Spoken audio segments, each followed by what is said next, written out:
یہاں ایک تو بات یہ ہے کہ اللہ رب العزت نے حقوق کے تذکرے میں سب سے پہلے اپنا حق ذکر کیا. اللہ کے بہت سارے حقوق ہیں، ان میں سب سے بڑا حق کون سا ہے؟ توحید. توحید کا ذکر کیا. اس کے بعد پھر اللہ نے والدین کے ساتھ اس نے سلوک کا ذکر کیا ہے. یہ جو قربت ہے نا حقوق میں، حق کے ساتھ والدین کا حق، اور بہت سارے حقوق ہیں لیکن قرآن میں اس کی مثال کئی جگہ آپ کو نظر آئے گی. اس کے پیچھے حکمت کیا ہے؟ حقوق العباد میں بہت ساروں کے حقوق ہیں، لیکن اس کی کیا وجہ ہے کہ اللہ نے اپنے حق کے ساتھ اس کو ذکر کیا، حق توحید کے ساتھ. اس کی وجہ یہ ہے کہ اللہ کی بندگی ہم نے کیوں کرنی ہے؟ کیونکہ وہ ہمارا رب ہے، وہ ہمارا مربی ہے. حقیقی رب ہے نا، وہ حقیقی مربی اللہ ہے جو ہماری پرورش کرتا ہے، ہماری ہر ضرورت کو مہیا کرتا ہے، ہماری پریشانیوں کا ازالہ فرماتا ہے، ہمیں مشکلات سے نکالتا ہے، جو ہماری ضرورت ہوتی ہے وہ ہمیں عطا کرتا ہے. اس لیے ہم اس کی بندگی کرتے ہیں. اللہ نے قرآن کریم میں آپ کو جا بجا یہ نظر آئے گا اپنی توحید کے لیے دلیل بنایا ہے توحید ربوبیت کو. یا ایھا الناس اعبدوا ربکم الذی خلقکم، تمہارا خالق ہے. الحمدللہ رب العالمین، توحید ربوبیت کو دلیل بنایا ہے توحید الوہیت کے لیے. تو ربوبیت کی ایک ادنا شکل والدین میں موجود ہے. کیوں؟ والدین کیا کرتے ہیں؟ پالنا، اپنے دکھ درد میں اپنے بچوں کا ساتھ بڑھ کر دینا. بلکہ بسا اوقات تو ایسا ہوتا ہے کہ ماں باپ اپنی تکلیف کو اولاد کی وجہ سے بھول جاتے ہیں. اپنی ضرورت سے مقدم اولاد کی ضرورت ہوتی ہے ان کے نزدیک، اپنی خواہش کو وہ بھول جاتے ہیں اولاد کے لیے، حتیٰ کہ جو ان کے بس میں نہیں ہوتا وہ بھی پورا کرنے کی کوشش کر رہے ہوتے ہیں. اس لیے ایک ربوبیت کی ایک شکل ہے. تو اللہ رب العزت نے اپنے حق کے ساتھ ان کا حق ذکر کیا ہے. اور پھر ماں باپ میں سب سے زیادہ مقدم کون ہے؟ ماں. 3 دفعہ اللہ کے رسول نے فرمایا تھا تیرے حسن سلوک کی حقدار تیری ماں ہے، تیری ماں ہے، تیری ماں ہے. پھر کہا تیرا باپ. اس کی بہت ساری وجوہات ذکر کی گئی ہیں. ایک جگہ حدیث میں آتا ہے اللہ تعالیٰ نے ماؤں کی نافرمانی کو حرام کر دیا ہے. کیا باپ کی نہیں ہے؟ باپ کی بھی ہے، لیکن ماں کا ذکر کیا ہے. تو اس کی 2 وجوہات ہیں. ایک وجہ یہ ہے کہ ماں کے اندر شفقت ہوتی ہے، ماں کے اندر لطافت ہوتی ہے، مودت ہوتی ہے. اس کا ناجائز فائدہ اٹھاتی ہے اولاد، اس لیے خصوصی حکم دیا ماں کا. باپ کے اندر کیا ہوتا ہے؟ روب ہوتا ہے، ڈر ہوتا ہے، خوف ہوتا ہے. اور اولاد اس ڈر خوف کی وجہ سے باپ کے ساتھ وہ بدسلوکی نہیں کرتی جو ماں کے ساتھ کر جاتی ہے. وہ ایک تو یہ اس کی نرمی اور اس کی سختی. اس لیے اللہ تعالیٰ نے ماں کی نافرمانی اور ماں کے حقوق کو مقدم رکھا ہے. دوسری وجہ اگر ان دونوں میں تقابل کیا جائے تو ماں تربیت کے تعلق سے اور تکلیف کے تعلق سے باپ سے زیادہ مشکلات سے دوچار ہوتی ہے. اولاد کے تعلق سے جو مشکلات ماں کو سہنی پڑتی ہے وہ باپ نہیں سہتا، اگرچہ وہ بھی اپنی جگہ پر سہتا ہے لیکن وہ مصائب نہیں ہے. اس وجہ سے اللہ رب العزت نے ان کے حق کو مقدم کیا ہے. باقی دونوں جنت ہیں، دونوں جہنم ہے. آپ کے لیے دونوں جنت اور دونوں جہنم ہے. خدمت کرو گے جنت مل جائے گی، دونوں کی نافرمانی کرو گے، بدسلوکی کرو گے، یہ جہنم ہے. بعض سلف کے بارے میں آتا ہے جب کسی ایک ماں کا یا باپ کا انتقال ہوتا تھا تو اس وجہ سے روتے تھے کہ میری جنت کا ایک دروازہ بند ہو چکا ہے. ظاہر ہے ان کی خدمت کر کے انسان جنت پاتا ہے، اور جب ایک دنیا سے اس کا انتقال ہو چکا، رخصتی ہو چکی ہے، تو جنت کے جو 2 راستے ہیں ان میں سے ایک راستہ بند ہو چکا ہے.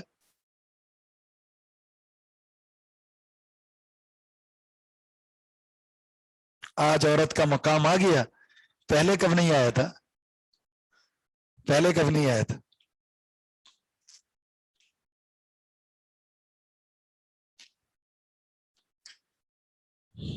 چلے آپ کو بھی موقع مل گیا.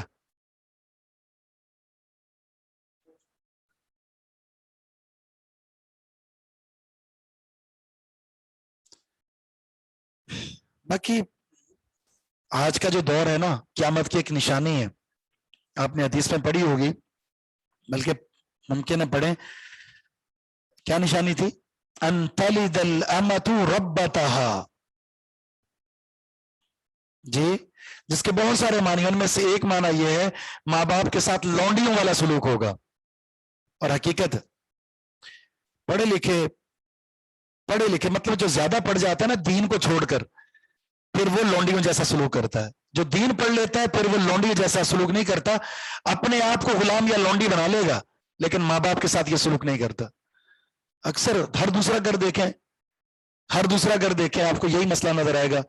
بلکہ اولڈ ہوم کیوں بنے ہوئے ہیں؟ کوئی تصور کر سکتا ہے اسلامی ریاست میں اولڈ ہوم ہو جہاں حکومت یا اس کے ماتحت یہ سرپرستی ہو رہی ہو کہ ماں باپ جو ہے بچہ اگر نہیں سنبھال سکتا تو چھوڑ دے, پیسے دے دے. ماں باپ پیسوں کے بھوکے ہیں کیا؟ ان کو کیا چاہیے؟ ان کو وہ پیار چاہیے جو انہوں نے اپنے اولاد کو بچپن میں دیا تھا. ان کو وہ وقت چاہیے جو انہوں نے اپنی اولاد کو بچپن میں دیا تھا. انہیں وہ محبت چاہیے جو انہوں نے بچپن میں اپنی اولاد کو دی تھی. اگر وہ وقت نہیں دے سکتے, اگر وہ ساتھ نہیں دے سکتے, اگر وہ پیار نہیں دے سکتے, اگر وہ حسن سلوک نہیں دے سکتے, تو آپ سے بڑھ کر کوئی ظالم نہیں ہے ان ماں باپ کے حق میں حق تلفی کرنے والا.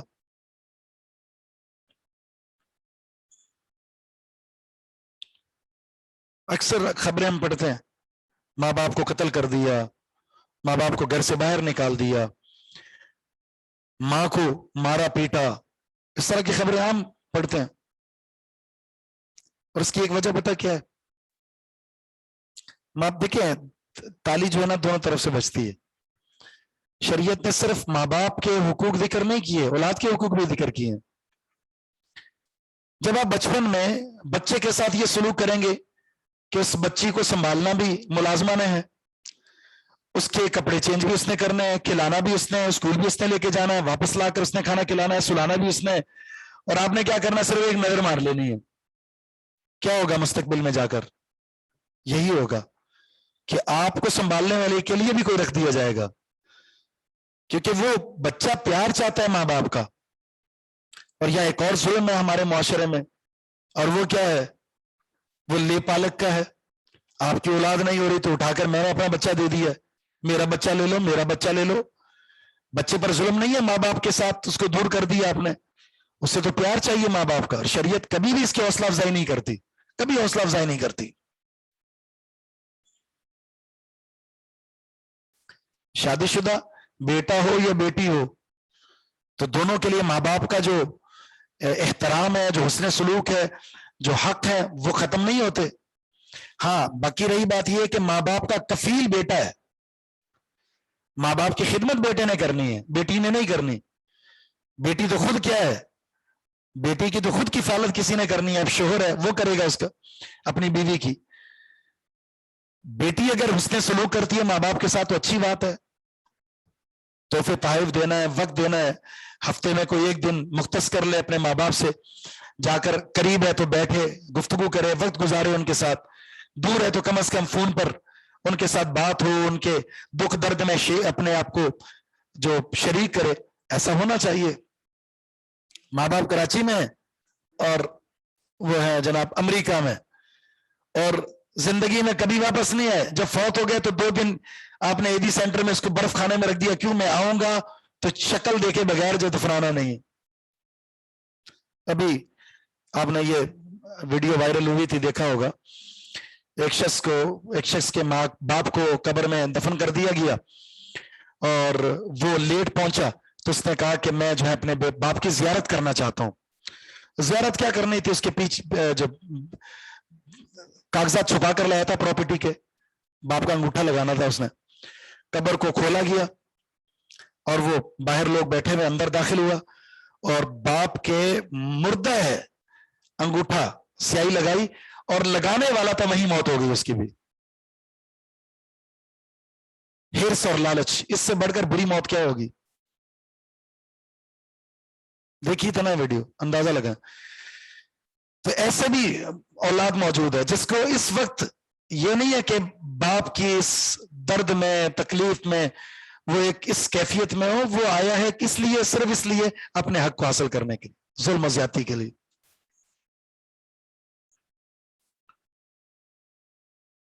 پھر جنازے کی دعا نہیں آتی، جنازہ پڑھنا نہیں آتا، پھر استغفار نہیں ہے، کچھ بھی نہیں ہے۔ مرنے کے بعد ایسے بھی واقعات آئے ہیں کہ ابھی تدفین نہیں ہوئی لیکن وراثت پر جھگڑا شروع ہو گیا، تدفین ہوئی ہے تو آتے ہی جھگڑا شروع ہو گیا۔ یہ وہ نالائق اولاد ہے جس کو آپ نے دنیا تو دے دی لیکن دین نہیں دیا، اپنے ساتھ ظلم ہے یہ۔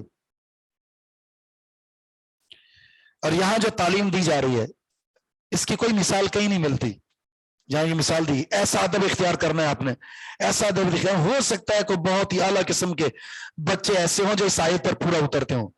آیت کیا؟ اما یبلغن، اگر پہنچ جائے، اندہ کا تیرے پاس، بلغا یبلغ کا معنی تو پہنچنا، یبلغن یہ تاکید کا ضمیر ہے۔ اگر پہنچ جائے تیرے پاس بڑھاپے کو، احدہما ان میں سے کوئی ایک، کبر بڑی عمر کو کہتے ہیں، کوئی ایک بڑھاپے کو پہنچ گیا ہے، او کلاہما یا دونوں پہنچ گئے، کوئی ایک بوڑھا ہے، ماں یا باپ یا دونوں بوڑھے تیرے پاس ہے، فلا تقل لہما اف، ان دونوں کو اف تک نہیں کہنا۔ اف کلام عربی میں سب سے ہلکے درجے کا وہ کلمہ ہے جس میں آپ اظہار افسوس کرتے ہیں، اظہار افسوس کسی پر سب سے ہلکا ترین درجہ یہ اف کا، شریعت نے کہا اف تک بھی نہیں کہنا آپ نے۔ اور یہ کس تناظر میں ہے؟ یہ تناظر یہ ہے کہ پیچھے آپ ذکر کر چکے ہیں، پڑھ چکے ہیں آپ، کہ جب کوئی بڑھاپے میں ہوتا ہے نا، لِكَيْ لَا يَعْلَمَ بَعْدَ عِلْمٍ شَيْئًا، کیا مطلب تھا اس کا؟ وہ جاننے کے بعد بھی کچھ نہیں جانتا، یعنی آپ نے کھانا دیا ہوگا نا تو بولے گا مجھے کھانا ہی نہیں دیا۔ آپ نے ابھی اس کو اس کے سر دھوایا ہے، آپ نے ابھی اس کے کپڑے چینج کروائے ہیں، آپ نے ابھی اس کا سر جو ہے وہ صاف کیا ہے، کیا بولیں گے؟ آپ نے میرا سر ہی صاف نہیں کیا۔ کیوں؟ اچھا ان کا قصور نہیں ہے، یہ عمر ہی ایسی ہے، جس عمر میں جب بچہ چھوٹا ہوتا ہے وہ بار بار رو رہا ہوتا ہے، ماں فیڈ کرا رہی ہے وہ بار بار رو رہا ہے، باپ بار بار جہاں سے روکا جا رہا ہے وہ کام کر رہا ہو، کیونکہ بچپنا ہے جی، بچے نے وہ کرنا ہے۔ تو بڑھاپے کے اندر بھی ماں باپ اس بچپن میں واپس لوٹ آئے۔ اب یہ ہے کہ اب آپ کی باری ہے، پہلے ان کی باری تھی، آپ کی خدمت کی ہے، اب آپ نے بار بار اس کی جو ماں باپ کی باتیں ہیں ان باتوں کو برا نہیں ماننا۔ ایک جملہ آپ سے بار بار پوچھ رہے ہیں، 3 دفعہ پوچھا، بیٹا یہ بتاؤ، بیٹا یہ بتاؤ، بیٹا یہ بتاؤ، تو آپ کو غصہ ضرور آئے گا کہ ایک دفعہ بتا تو دیا ہے، کیا سر کھا رہے ہیں آپ، یہ غصہ آئے گا۔ لیکن جس غصے سے پہلے سوچ لینا کہ بچپن میں نے اسی طرح ستایا تھا، یہ تو 3 دفعہ ہوگا، ہو سکتا ہے میں نے 10 دفعہ وہ کام کیا ہو جس سے ماں باپ نے روکا ہے۔ تو آپ کو کیا کرنا ہے؟ اپنے بچپن کو یاد کر کے ان کے بارے میں اس جملے کو یاد رکھنا، فلا تقل لهما اف، اف تک نہیں کہنا آپ نے، بلکہ اس کے مقابلے میں کیا کہا؟ ولا تنہرهما، اف تو اف بھی نہیں کہنا اور ڈانٹنا بھی نہیں ہے۔ آپ کو بہت زیادہ تکلیف ہوگی بڑھاپے کے اندر، ہو سکتا ہے کپڑے خراب ہو جائیں ان کے، ہو سکتا ہے جو چیز دی وہ گرا دیں، ہو سکتا ہے کہ آپ کی چادریں خراب کر دیں، وہ ہو سکتا ہے کہ گھر کے ماحول کو آپ سمجھیں کہ بہت میں نے خوبصورت بنایا ہے، یہ گندا کر رہے ہیں اس ماحول کو، خاموش ہو جائیں۔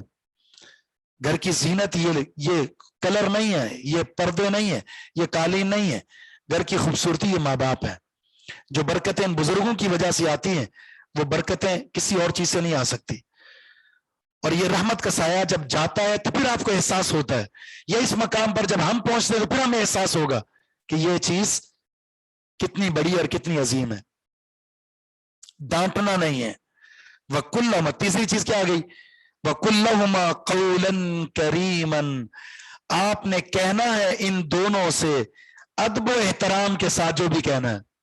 قَوْلًا كَرِيمًا موصوف صفت ہے، ان سے احترام کے ساتھ بات کرنی ہے آپ نے۔ کریم معزز کو کہتے ہیں. معزز گفتگو کرنی ہے آپ نے, ادب والی گفتگو کرنی ہے آپ نے.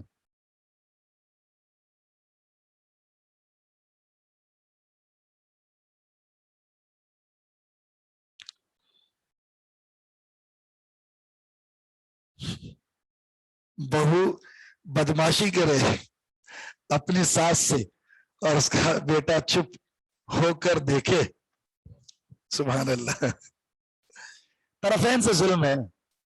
یہاں پر وہی بات ہے, کبھی ساس بہت چلاک ہوتی ہے اور کبھی بہو بہت چلاک ہوتی ہے. کبھی ساس یہ چاہ رہی ہوتی ہے کہ بیٹا بہو کا غلام نہ بن جائے, اور کبھی بہو یہ چاہ رہی ہوتی ہے کہ میرا شوہر ان کا غلام نہ بن جائے. تو یہ جنگ ہے. اب شوہر کا کمال ہے, اس کو کیا کرنا ہے, اس کو دونوں کے حقوق کما حق کو ادا کرنا ہے. اور ہمارے ہاں ایک اور جملہ بڑا عجیب سا ہے, بڑا عجیب سا ہے. شادی ہونے کے بعد سوال پہلے نہیں تھا, اب سوال کیا ہوتا ہے, میرا خدمت کرنا ان کی ذمہ داری ہے. شریعت میں ہے کہیں؟ بالکل نہیں ہے. لیکن جب کوئی بہو تمہارے گھر میں آئے گی, تمہارے ماں باپ کے گھر میں آئے گی, اور اگر وہ جملہ یہ کہہ دے تو یہ اگر آپ ان کی بیٹی بن کر رہیں گی تو وہ ان کی بیٹی بن کر رہے گی. اور یہ وہ تقابلے کی جنگ ہے, یہ مقابلہ ہے. یہاں جیسا ہوگا ویسا وہاں ہوگا. اگر میں یہ چاہ رہی ہوں میں اپنی بیٹی جو آپ کی بیٹی ہے, جو سگی بیٹی ہے, اس کو آپ بہت پیار دیں, لیکن جو بہو آ جائے اس کو اپنی بیٹی نہ بنائے, تو غلط بات ہے. یہ آپ بیٹی بنائیں گی, بیٹی کا درجہ دیں گی, تو وہ ماں کا درجہ کیوں نہیں دے گی؟ آپ اس سوچ ہی کو ختم کر دیں کہ تو میری بہو ہے, سوچ ختم کر دیں تو میری ساس ہے. اب سوچ بنائے کہ میں آپ کی بیٹی ہوں, آپ میری ماں ہیں, جیسے میں نے خدمت اپنے ماں کی ہے ویسے آپ کی کروں گی. تو دیکھیں ماحول کیسے اپنے گھر والا کیوں پیدا نہیں ہوتا. آتے ہی پہلے دن وہ دیورانی اور ساس ایسی نظر سے چیک کر رہی ہوتی ہیں کہ بیٹا آپ دیکھیں کیسے پیچھے پیچھے اپنی بیگم کے پھر رہا ہے. ظاہر ہے اس کی بیگم ہے, اس نے پرائے گھر سے اسے اپنے گھر میں لایا ہے, تو اس کی کس نے دیکھ بھال کرنی ہے. تو یہ عجیب قسم کا ماحول ہے. یہ ماحول خراب ہو رہا ہے ان ڈراموں کی وجہ سے. ہمارے ماحول کو اس میں ہوتا کیا ہے, سوائے شوہر اور بیوی کے کوئی اور منظر ہے ہی نہیں. لڑائی ہو رہی ہے ساس سے, وہ یعنی ایسے ایسے سین دکھائے جا رہے ہوتے ہیں جس کا تصور اسلامی جو تہذیب کر ہی نہیں سکتی, بگاڑ دی ہے. ان کو اس کے علاوہ کوئی اور ڈرامہ آتا ہی نہیں ہے. ڈرامے باز نے ڈرامے بازی کے علاوہ کرنا کیا ہے, یہی ہے. اور ہم نے شوق سے دیکھنا ہوتا ہے, نتیجتاً بچے بھی برباد ہو گئے, سب گھر اجڑ گئے. شرح طلاق اس حد تک بڑھ چکی ہے کہ تصور نہیں کیا جا سکتا. یعنی وکیل ایک دور تھا, وہ آج سے 20 سال پہلے کہتے تھے 5% طلاق کے مسائل, اب 95% صرف طلاق ہے, ہمیں کوئی اور کام ہی نہیں ہے. اور مفتیین کے پاس اتنی بڑی جلدیں ہیں جس کو کھولیں تو اس میں سے صرف 1-2 صفحے ایسے نظر آئیں گے جس میں کوئی اور مسئلے کا فتویٰ وغیرہ, سارے طلاق ہیں, سارے طلاق. صبح شام ہمارے پاس وہ جو سوالات ہیں طلاق طلاق طلاق ہو رہی ہے, ہو چکی ہے. وجہ کیا ہے؟ وجہ صرف یہ ایک ڈرامے, اور دوسرا کیا ہے, ساس نے اس بہو کو قبول نہیں کیا, یا جو دیورانی ہے اس نے اس کو اپنی بہن نہیں سمجھا, یا پھر اس نے آ کر اپنے شوہر کو بس الگ تھلگ کرنے کی فرمائش کر دی. ہر کوئی اگر اپنی ذمہ داری ہے نا, دیکھیے شریعت میں حقوق تقسیم کر دیے گئے ہیں. ماں باپ کے حقوق ہیں, شوہر کے حقوق ہیں, بیوی کے حقوق ہیں, بہن کے حقوق ہیں, بیٹی کے حقوق ہیں. ہر ایک نے اس کا حق ادا کرنا ہے. اچھا آج جنگ کیا ہے؟ کون سی جنگ ہے؟ حقوق کے تعلق سے کون سی جنگ ہے؟ آپ بتائیں نا جی. آج جنگ ہے میرا حق, میرا حق, جبکہ جنگ اسلام نے سوچ یہ دی ہے آپ کا حق. جب میں آپ کو آپ کا حق دے دوں گا مجھے میرا حق مل جائے گا. اگر ہر مسلمان یہ عمل اختیار کرے کہ میں نے دوسروں کا حق ادا کرنا ہے, ہر مسلمان, ہر ایک حق محفوظ ہو گیا. جب ہر کوئی کہے گا میرا حق, نتیجہ کیا ہوگا؟ دوسروں کا حق آپ کھا جائیں گے اپنے حق کے لیے.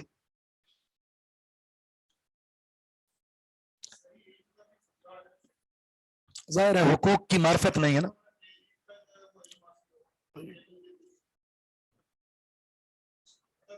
دوسرا, شادی شروع کیسے ہوتی ہے؟ ڈرامے سے. آپ نے موسیقی, آپ نے فوٹو شوٹنگ کی, آپ نے اور شریعت کے احکامات کا مذاق اڑا دیا ہے، ایک اسلامی تقریب کو آپ نے غیر اسلامی بنا دیا.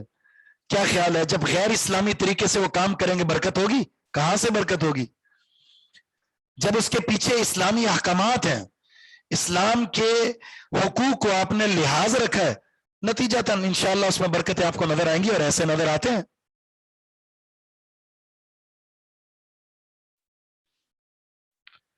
اور پھر دوسرا قدر کی بات ہے. دونوں حدیثیں موجود ہیں، دونوں حدیثیں. ابراہیم علیہ السلام نے کیوں کہا تھا اسماعیل علیہ السلام کو طلاق دے دو؟ کیوں کہا تھا؟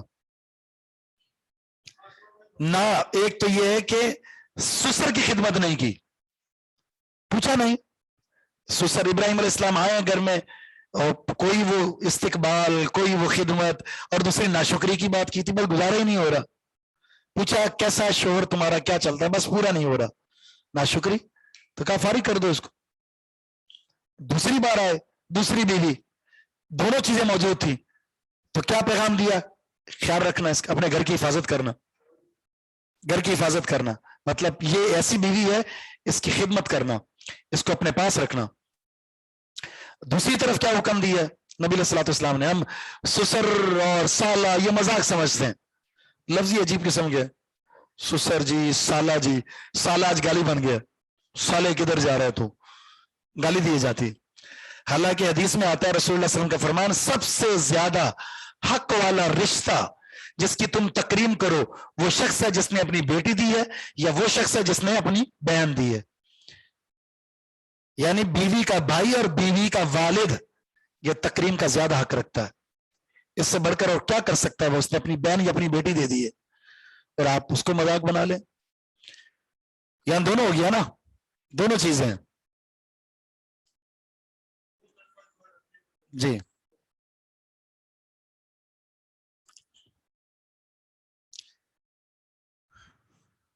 ہر گھر کے اندر ماں باپ کے ساتھ جو حسن سلوک ہے وہ برا ہے، بہت برا ہے.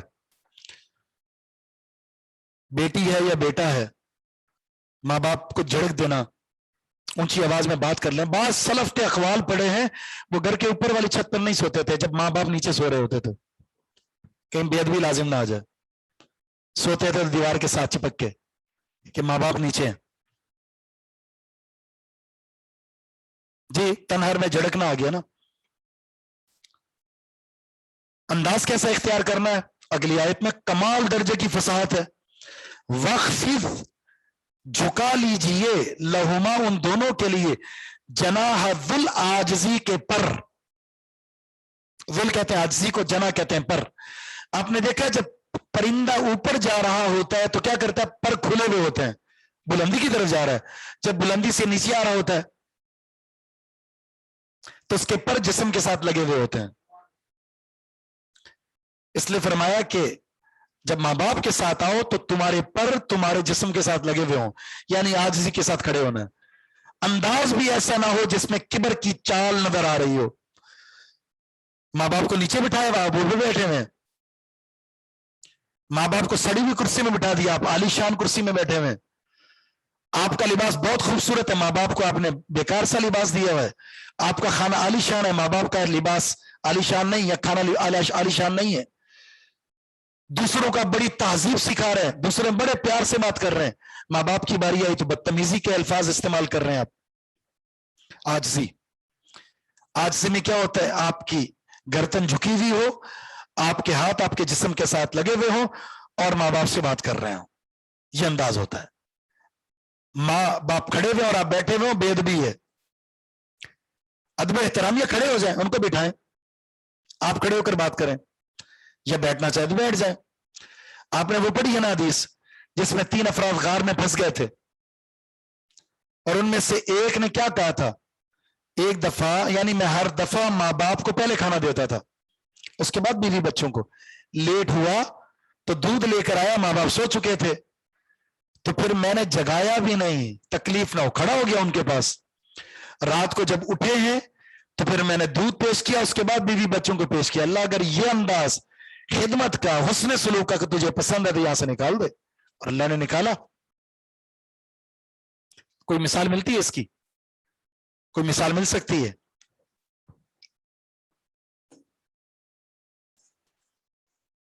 کبیرہ گناہوں کی فہرست میں کیا ہے؟ ماں باپ کو گالی دینا. اب ایک شخص نے پوچھا تھا اللہ کے رسول ماں باپ کو بھلا گالی کون دیتا ہے؟ تو آپ نے کیا بتایا تھا؟ جی ہاں، کسی اور کے ماں باپ کو گالی دی، اس نے آپ کے ماں باپ کو گالی دی، تو گویا کہ آپ نے اپنے ماں باپ کو گالی دے دی، اور یہ کبیرہ گناہ ہے. بلکہ ایک حدیث میں 4 کام ہے جس پر لعنت کی گئی ہے، ان میں سے ایک لعنت من لعن والدی، جو اپنے ماں باپ پر لعنت کا سبب بنتا ہے اس پر بھی اللہ کی لعنت ہو.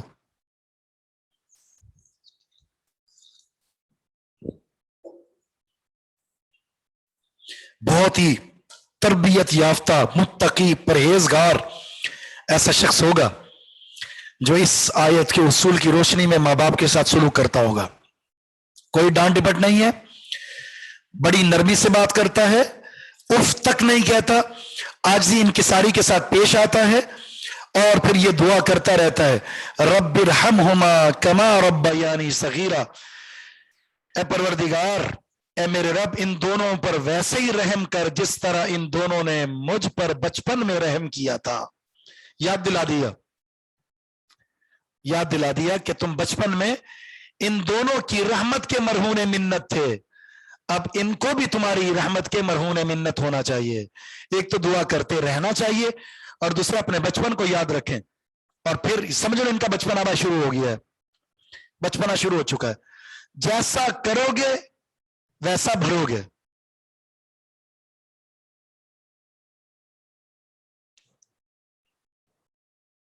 بالکل صحیح حدیث مستدرک حاکم کی ہے، جس نے ماں باپ کو بڑھاپے کی حالت میں پایا، خدمت کر کے جنت حاصل نہ کر سکا، وہ برباد ہو گیا. اس لیے نبی اسلام نے فرمایا تھا نا ایک صحابی کو جو جہاد کے لیے آ گیا، جہاد میں جانے کے لیے، اور آپ نے فرمایا کہ کسے چھوڑ کر آئے ہو؟ فرمایا ماں باپ کو روتا ہوا چھوڑ کر آیا ہوں. تو آپ نے فرمایا تھا جس طرح روتا ہوا چھوڑ کر آئے اسی طرح جا کر ہنساؤ ان کو. تمہارا جہاد یہی ہے کہ تم ان کی خدمت کرو. روتا ہوا چھوڑ دیتے ہیں، تکلیف دیتے ہیں، وقت نہیں دیتے، بات نہیں کرتے ان سے. پیسے کے بھوکے نہیں ہیں ماں باپ، وقت چاہیے ان کو، آپ کا ساتھ چاہیے، آپ کا پیار چاہیے، آپ کا حسن سلوک چاہیے، آپ کا ان سے اظہار محبت چاہیے. ٹھیک ہے، آپ وقتاً فوقتاً ملنے کے لیے جائیں، ماں باپ کے لیے کچھ تحفہ لے جائیں کہ یہ میں آپ کے لیے لایا ہوں، تو خوشی نہیں ہوگی ان کو؟ بہت خوشی ہوگی کہ میرا بیٹا میری بیٹی میرے لیے، چاہے وہ معمولی سی چیز کیوں نہ ہو، لیکن ان کی خوشی اس میں ہوتی ہے کہ میرے بیٹے میری بیٹی مجھ سے یوں پیار محبت کرتے ہیں. پر ہر گھر کا یہ المیہ ہے، ہر گھر کا، جہاں ماں باپ کے ساتھ بے قدری ہوتی ہے، جہاں ماں باپ کے ساتھ بدسلوکی ہوتی ہے، پھر وہ انسان کبھی بھی سکون نہیں پا سکتا. وہ حدیث تو بڑی مشہور ہے، رضا اللہ فی رضا الوالدین، ماں باپ اگر راضی ہیں تو اللہ بھی راضی ہو جائے گا، ماں باپ ناراض ہیں تو اللہ کبھی آپ سے راضی نہیں ہو سکتا. تو قرآن میں بہت ساری دعائیں سکھائی گئی ہیں. ایک تو یہ دعا ہوگی رب ارحمہما کما ربیانی صغیرا، اس کے علاوہ کون سی دعا ہے؟ ربنا اغفر لی ولوالدی، اور اس کے علاوہ ربی جعلنی، آگے ہے نا، یہ دعائیں ہیں.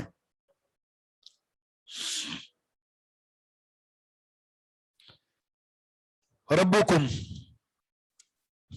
تمہارا رب، اعلم، زیادہ جانتا ہے، بما فی نفوسکم، جو تمہارے دلوں میں ہے. ان تکونوا صالحین، اگر تم نیک اور صالح ہو، فإنہ کان للأوابین غفورا، تو وہ رجوع کرنے والوں کو بخشنے والا ہے. اواب، رجوع کرنے والا، رجوع کرنے والا. جی،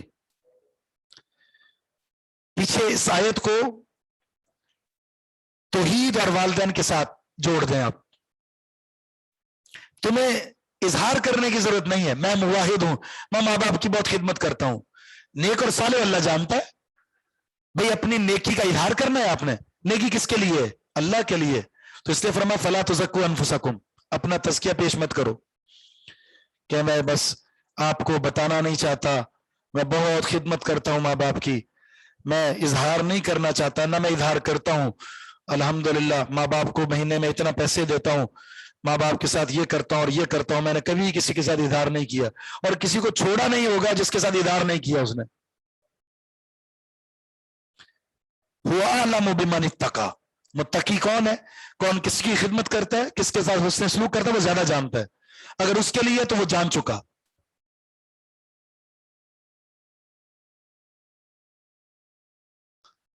اب کس چیز کی وضاحت کرنی ہے میں نے؟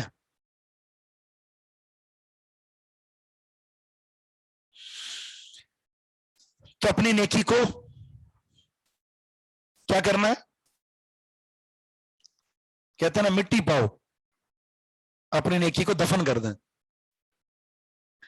اپنے سینے میں بھی چھپا کر نہ رکھیں اسے، بھول جائیں اپنے کیا کیا ہے، کیونکہ جس کے لیے کیا ہے اس کی صفت کیا، لا یذل ربی ولا ینسا، وہ رب بھولتا نہیں ہے، اس کو نسیان نہیں ہوتا۔ ایک چیز کو آپ نے یاد رکھنا ہے، اور وہ کیا ہے،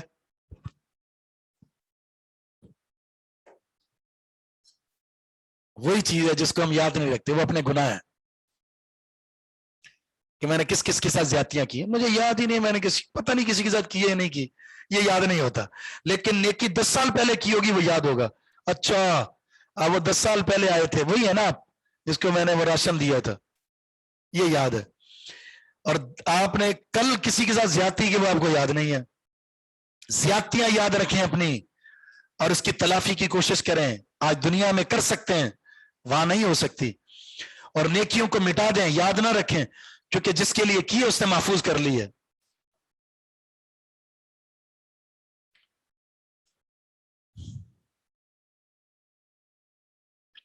یہ ربکم اس پر پیش کیوں آ رہی، اواب کا تعلق بندے سے ہے اور تواب کا تعلق اللہ کے ساتھ ہے، یہ فرق ہے، دونوں اس سے مبالغہ ہیں، جب بندہ اواب ہوگا تو وہ تواب ہوگا، یہ بہت رجوع کرے گا تو وہ بہت زیادہ اس کی طرف توجہ کرے گا، جی فاعل ہے، سبحان اللہ،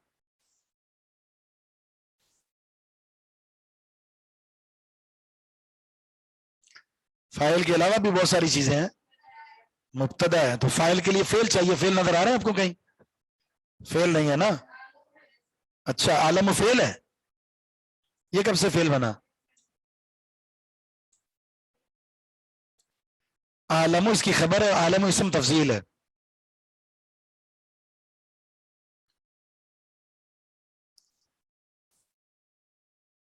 اچھا اب آپ نے بتانا غفورن پر زبر کیوں ہے، غفورن پر زبر کیوں ہے، جی کیا کہا، صحیح کہا آپ نے، اب تو کم آ رہا ہے اب نا یا صحیح ہے، بالکل صحیح، بالکل صحیح ہے، کانا کی خبر ہے یہ، تو کانا کی جب خبر ہے تو کانا کا اسم کہاں ہے،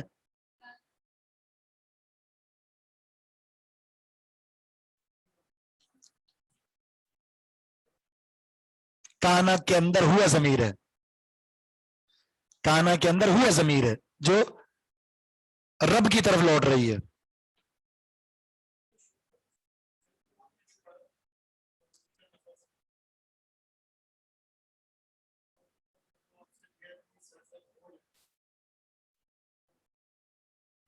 ہاں بالکل، بالکل ٹھیک ہے، بالکل ٹھیک ہے،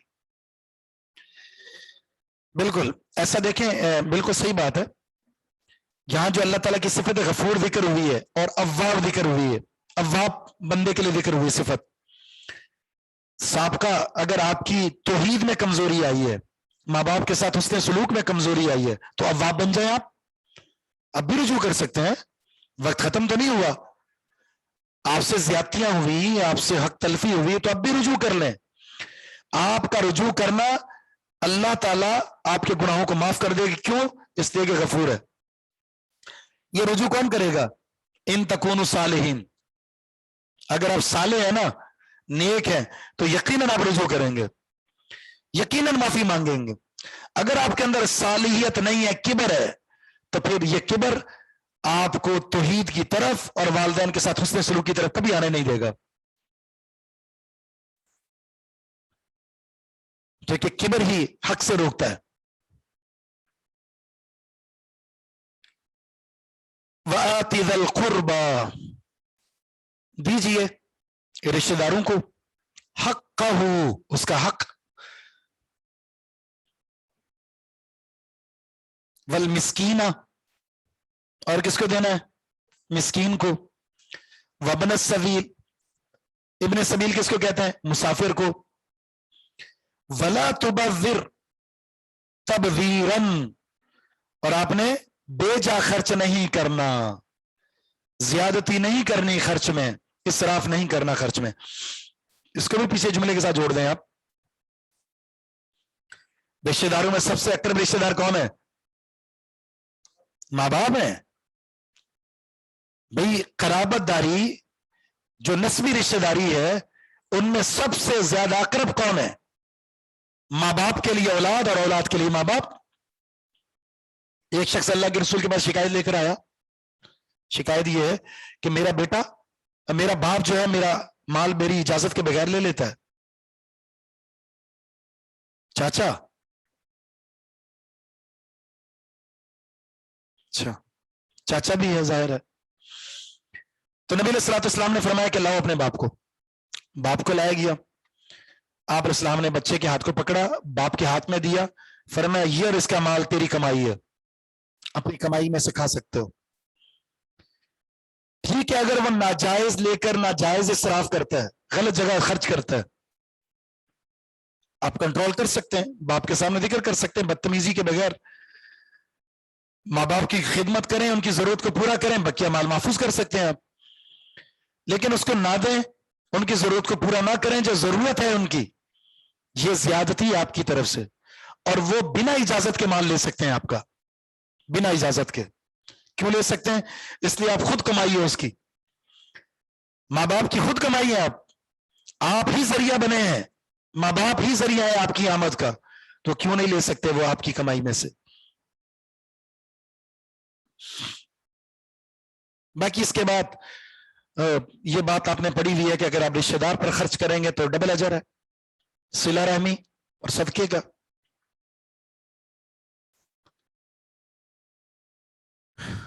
مسکینہ، مسکین کس کو کہتے ہیں؟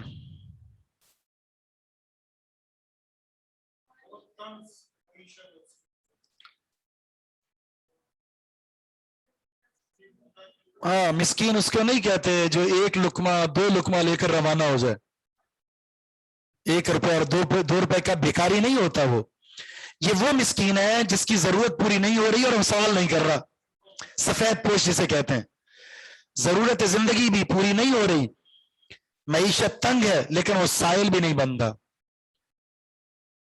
مصارف زکوٰۃ میں بھی اس کا ذکر ہے، انما الصدقات للفقراء والمساکین، عام صدقات میں بھی اس کا ذکر ہے۔ ابن سبیل کون ہوتا ہے؟ مسافر۔ بہت سارے مسافر ایسے ہوتے ہیں جو جیسے بہت سارے ملکوں میں پھنس گئے اور ایسا پھنسے کہ وہاں سے نکلنا ممکن نہیں ہے ان کے لیے، اب ان کو آپ ان کا تعاون کریں صدقات کے ذریعے یا زکوٰۃ کے ذریعے۔ لیکن اس میں بھی کیا کہا؟ اسراف نہیں کرنا اپنا کسی بھی چیز میں، کیوں؟ جہاں بھی آپ خرچ کریں گے اس میں اسراف نہیں ہے، قطعاً اسراف کی گنجائش نہیں ہے۔ حتیٰ کہ آپ دیکھیں، آپ وصیت کر رہے ہیں اپنے مال کے تعلق سے، وصیت کر رہے ہیں، شریعت نے یہاں کیا کیا؟ تجاوز نہ کریں حق سے، زیادہ سے زیادہ وصیت کتنی ہو سکتی ہے؟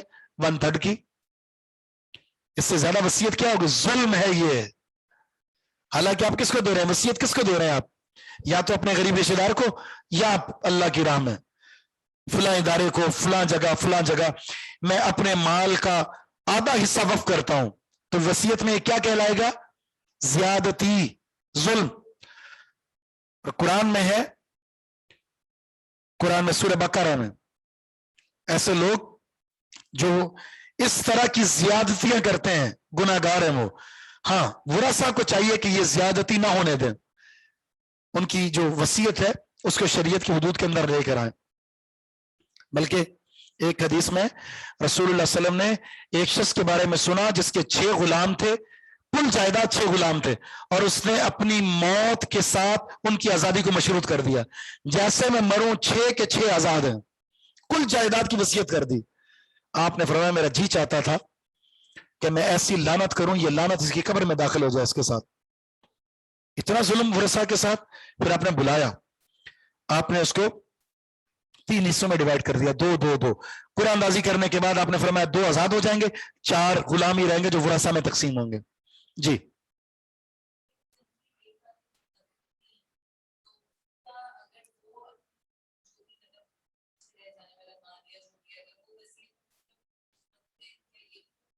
وصیت میں، وصیت ان کے حق میں تو کی جا سکتی ہے، بالکل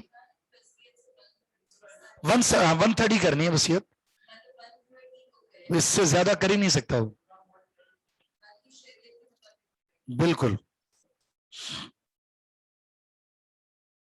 اور ورثہ کے لیے وصیت جائز نہیں ہے، جس کے وراثت میں حصہ مل رہا ہے اس کے لیے وصیت جائز نہیں۔ مثلا بیٹا بیٹی، ماں باپ، بیوی شوہر، یہ وہ ہیں جن کو حصہ ملنا ہی ملنا ہے، اور آپ ان کے حق میں وصیت کر کے چلے جائیں، میری بیٹی کو یہ دے دینا، میری بیٹی کو اتنا مال، میرے بیٹے کو اتنا مال، میری ماں کو، میرے باپ کو، یا بیوی کہہ دے میرے شوہر کو، شوہر کہہ دے میری بیوی کو، یہ وصیت ناجائز ہے غیر وارث کے لیے۔ اور 1/3 بھی آپ نے فرمایا زیادہ ہے، اس سے بھی کم کرو، لیکن 1/3 کی گنجائش ہے۔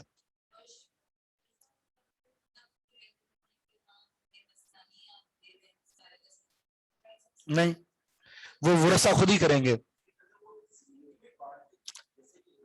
ہاں اپنی زندگی میں تو پھر برابر ہوگا، کر سکتا ہے، بالکل اپنی زندگی میں کرے گا تو برابری کے ساتھ کرے گا، میرے بھی بیٹی اور بیٹا برابر برابر ہوں گے سارے۔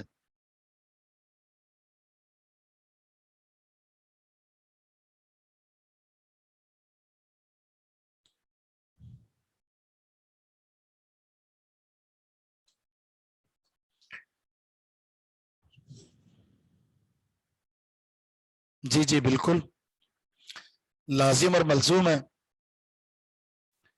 آپ نے اگلے سال انشاءاللہ وراثت پڑھنی ہے،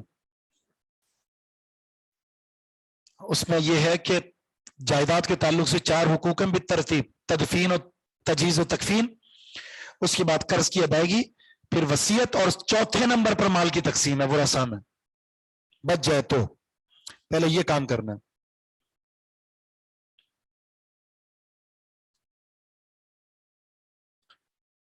ان المبذرین کانوا اخوان الشیاطین، بیجا خرچ کرنے والے، فضول خرچی کرنے والے شیطان کے بھائی ہیں، وکان الشیطان لربہ کفورا، اور شیطان تو اپنے پروردگار کا ناشکرا ہے۔ تبذیر یہ بذر سے ہے، بذر کہتے ہیں بیج کو۔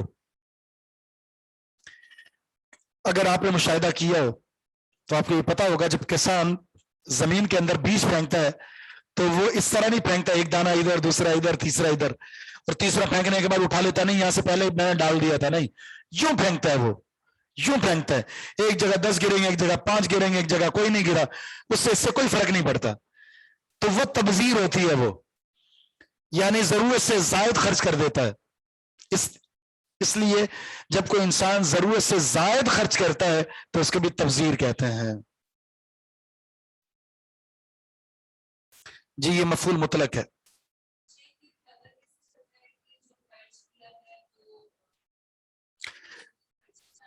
بس یہ پتہ ایسے چلے گا کہ آپ خود ہی مشاہدہ اس کا کر سکتے ہیں کہ مجھے اس کی ضرورت ہے یا نہیں، اس کے بغیر میرا گزارا ہے یا نہیں، بس۔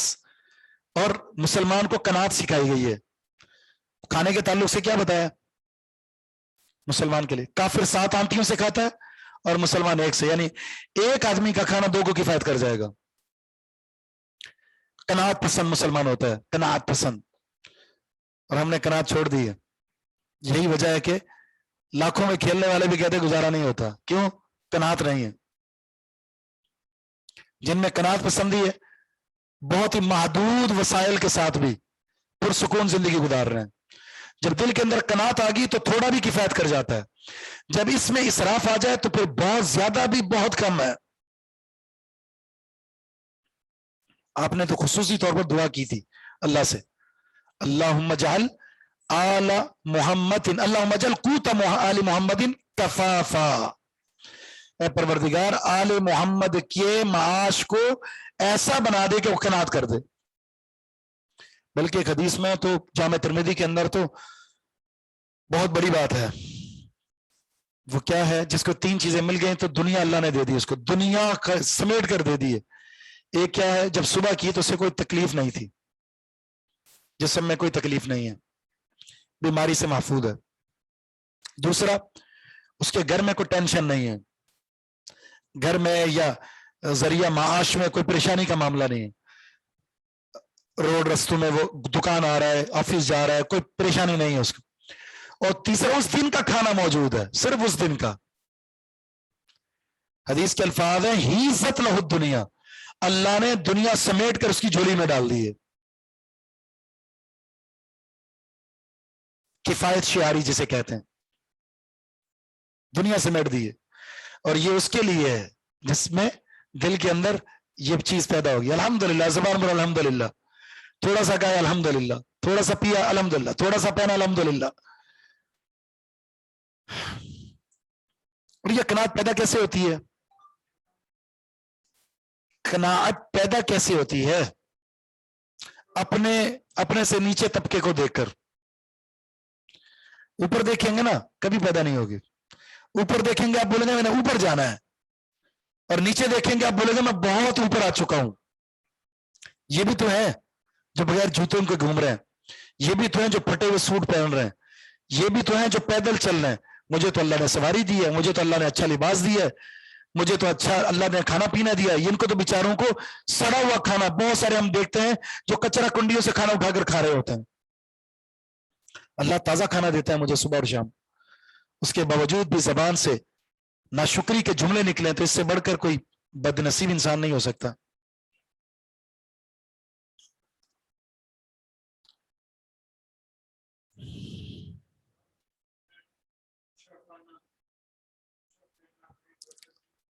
یہ بس دیکھیں، اس کا یہ معنی ہرگز نہیں ہے، ہرگز یہ معنی نہیں ہے کہ آپ پیٹ بھر کے کھانا نہ کھائیں آپ۔ اچھا جیسے یہ تصوف ہے نا، صوفی حضرات، رہبانیت قسم، دنیا سے قطع تعلق کر، وہ کہتے ہیں کہ اگر گوشت بنایا نا آپ نے، اتنا پانی ڈالو کہ ستیہ ناش ہو جائے سالن کا، کیونکہ آپ گوشت کھاؤ گے، یہ تو دنیا دار طبقہ کھاتا ہے، آپ کن چکروں میں پڑ گئے ہیں؟ کڑھائی کھا رہے ہیں آپ، روسٹ کر کے کھا رہے ہیں آپ، سجی کھا رہے ہیں آپ، مندی کھا رہے ہیں آپ، یہ آپ لوگوں کے لائق نہیں، دنیا دار طبقے کے لیے۔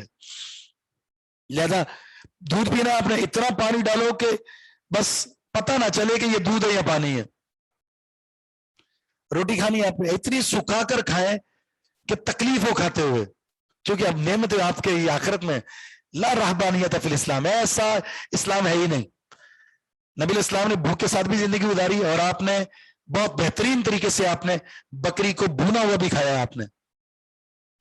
اگر آپ یہ دیکھنا چاہتے ہیں کہ نبی الاسلام نے بغیر کچھ کھائے پہ رات گزاری ہے تو یہ بھی ملے گا، اور آپ نے بہت بہترین طریقے سے دعوت کا فائدہ اٹھایا تو یہ بھی ملے گا آپ کو۔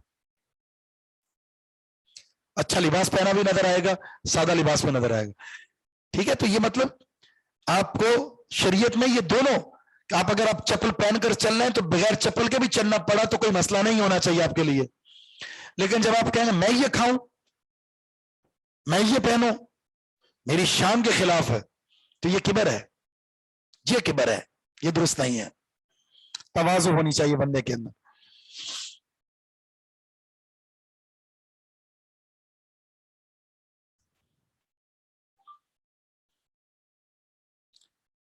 شیطان کو کفور کہا گیا، ناشکرا، تو مطلب اسراف کرنا یہ بھی ناشکری کے زمرے میں آئے گا، اللہ کی نعمت کی ناقدری ہے۔ شیطان نے ناقدری کی تھی تو آپ اسراف کر کے اللہ کی نعمت کی ناقدری کر رہے ہیں، تو ایسا نہ کریں۔ شیطان کی مماثلت اختیار کرو گے تو کیا کہلائے گا؟ بھائی، سگا بھائی نہیں تو ستیلا تو بن ہی جائے گا۔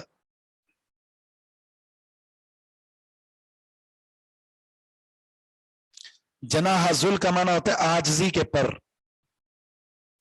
مطلب عاجزی کا پہلو اختیار کریں۔ ٹھیک، اس کا منٹ ابھی چلے سبحانک اللہم و بحمدک اشہد ان لا الہ الا انت استغفرک و اتوب الیک.